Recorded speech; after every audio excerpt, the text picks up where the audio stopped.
僕の名前はエキドナ。強欲の魔女とそう名乗った方が通りがいいかな。 Hello guys, welcome back to my YouTube channel. So today we are looking into another interesting and confusing topic from ReZero anime. We all have seen Ekidona and we all have simmed for her for numerous times. But when Subaru sees Ekidona lying in her grave, it breaks everyone's heart as she was one of the best waifus we have ever got. But the question is Ekidona really dead? And if she is dead, why she was able to talk with Subaru and Emilia? There are many questions arising in this topic which can become very confusing for all the anime watchers if they don't understand it properly before the release of the new season of ReZero. And that's why it is important for the anime watchers to understand this. Subaru met Ekidona in season 2 when he went inside her tomb. But in that point in time of the series, we didn't knew that it was actually Ekidona's tomb. So the thing which Subaru met wasn't actually Ekidona's physical body but the soul of her. That also means when Subaru drank her bodily fluid, it was all just like a dream? Damn bro. いつまでそうしているつもりだい？わかったよ。 Okay, so back to the topic. That means when Subaru met the Witch of Greed, Ekidona, in the graveyard of the sanctuary, she was already dead. Well, she does tell Subaru that she was dead. And for the starters of the video, we need to look into the history of the ReZero world. In the noted history, there is a part about all the witches of sins which says that Satela or the Witch of Envy was among the most powerful witches of that time. And she was the one who killed all the witches of sins. So, fans end up believing that Ekidona was a victim of the great calamity that happened 400 years ago, meaning that Satela killed her. However, that is not the case. Satela was not at all responsible for Ekidona's death. I will explain why she is not the killer of the Ekidona later in this video, so stick with me till that point. But for now, actually, the question we need to be asking right now is this: is Ekidona even dead? As we all have talked about how Ekidona was experiment with Ryuzu Meyer to gain immortality, the question gets more attention. When Subaru meets her in the sanctuary, her physical body is long gone. However, her soul seems to be perfectly fine. It has retained the memories, knowledge and personality of the Witch of Greed. This soul even seems to be aware of what is happening in the present to a certain extent. This is a tricky question to answer.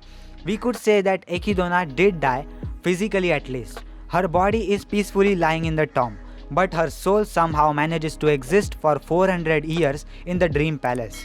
But in the first hand, why does her soul exist in the Dream Palace? If we want an answer to that, we should take a look into the conversation between Subaru and Ekidona at the first tea party. In this conversation, Ekidona tells Subaru that her body was long gone, and now she was a ghost. The sole reason she exists is to counterforce the soul of Envy. The Witch of Envy, also known as Satela, is one of the most powerful witches in the whole world, and she is sealed away somewhere in far land. But the problem is that the seal which is holding the Satela down is breakable, and every change that happens in the nature might be making the seal weaker and weaker as the time passes by. The dragon and the heroes who are getting ready to stop her after her awakening might not survive for a long time. So even in their absence, there need to be someone who could oppose her, and that's the only sole reason why Ekidona's soul was left behind even though her body is dead. Here are the exact words that Ekidona said to Subaru in the light novel of ReZero. A ghost, I can't really deny that. After all, I'm a spiritual body that has lost its physical body.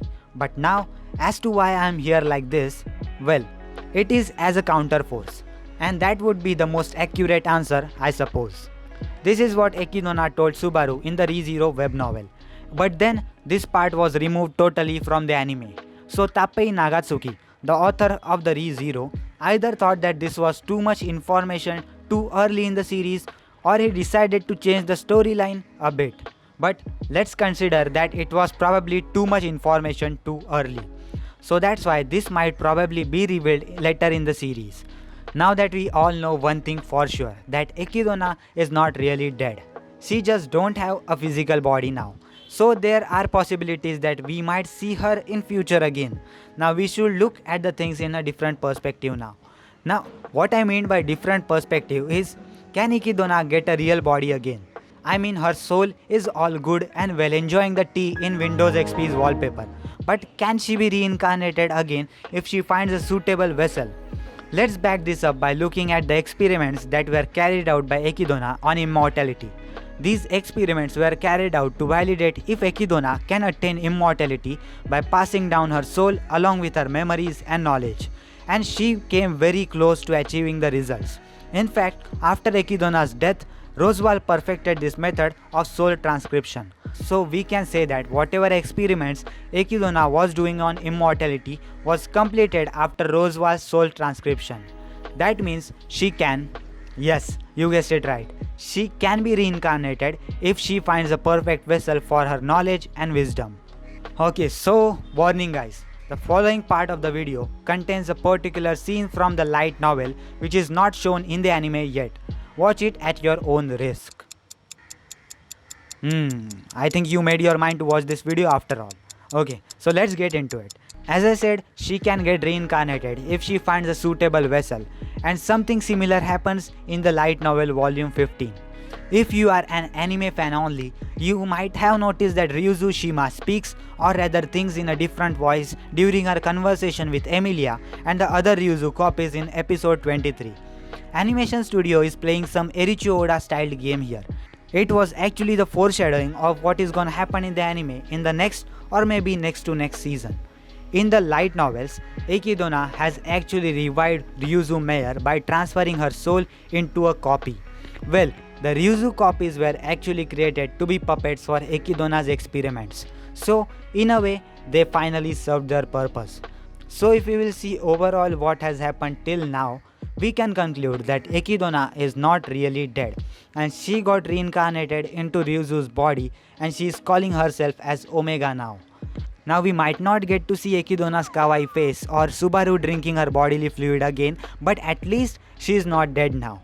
Now the question that persists still is who killed Ekidona and how did she died? She did not die of old age, that's for sure. Her body in the tomb is in the late 20s. Well, she could have died of some mysterious illness of sort, but that's just a speculation. Whatever happened in the sanctuary after the arrival of Hector remains a mystery, but it seems that Ekidona did survive that encounter. We can say this because even after a long time after the encounter with Hector, she was still making copies of Ryuzu Meyer and was still experimenting on immortality inside the sanctuary. Only after the time when Ekidona made the Ryuzu the core of the sanctuary and created a perfect barrier around the sanctuary, then she died. That means Hector did not kill her, something else did. Another reason we talked about was Satella, but Satella couldn't be her killer either. And the reason for that is somewhere related to the reason why Ekidona's soul was alive. The dragon Volcanica was responsible for binding Ekidona's soul to the Dream Palace. Ekidona was sealed in her grave to act as a counterforce to the Witch of Envy. This could mean that the Witch of Envy was already sealed away by the time Ekidona died. So it goes without saying that Ekidona was not killed by her either. This is what Ekidona told to Subaru in web novel of ReZero in Arc 4. By the dragon's power, I am sealed here in this grave. And the reason Volcanica did this was, as you correctly inferred, to serve as a counterforce against the Witch of Envy Satella. Okay, so but we can now only take this information with a pinch of salt because it was later again removed from the light novel. Also the things like Hector's arrival in the sanctuary and his encounter with Ekidona are the things which took place before the Witch of Envy Satella swallowed the whole world. In short, the calamity that happened 400 years ago. So it is still possible that Satella did swallow her. But just make sure to note one thing here, that all the things that I am talking about in this video are just minor speculations and theories that are created by fans. Nothing of this is true except the things which I told were present in the light novel, like the revival of Ekidona. But now again back to the question. If it was not Satella, then who killed Ekidona? The divine dragon Volcanica is the other candidate. If the dragon was responsible for sealing the soul, it is possible that she could be responsible for killing Ekidona. There are again some speculations regarding why Ekidona was looking different in the tomb. It was nothing like Subaru met her as a soul. her face was changed dramatically and was looking like a different person. So it becomes a bit complicated when you consider all of these factors. In short, one thing is for sure that Satela did not kill Ekidona as she was already sealed away before her death. The cause of her death 400 years ago still remains unknown. But now that we know she was reincarnated, we might be getting more information regarding her past in the light novel as the time passes by. And I think that was for the today's video, guys. That was all the information about Ekidona's death. Why did she died? How did she died? Will she be reincarnated again? And answers to your many questions regarding this thing. What are your thoughts on the Ekidona's death? How do you think she died? Let us know your thoughts in the comment section down below. And also let me know what things are you confused with in the ReZero anime. So I will make videos on those particular topics and explain it to you guys in other separate videos. And yeah, that was for today's video, guys. If you enjoyed this video, just don't forget to like this video, subscribe to my YouTube channel because I post daily anime content about top 10 top 5 listings, anime reviews, recommendations, news, theories and all sort of anime content on daily basis. So if you enjoyed, please subscribe, and that was it, and I will see you in the next one. Sayonara.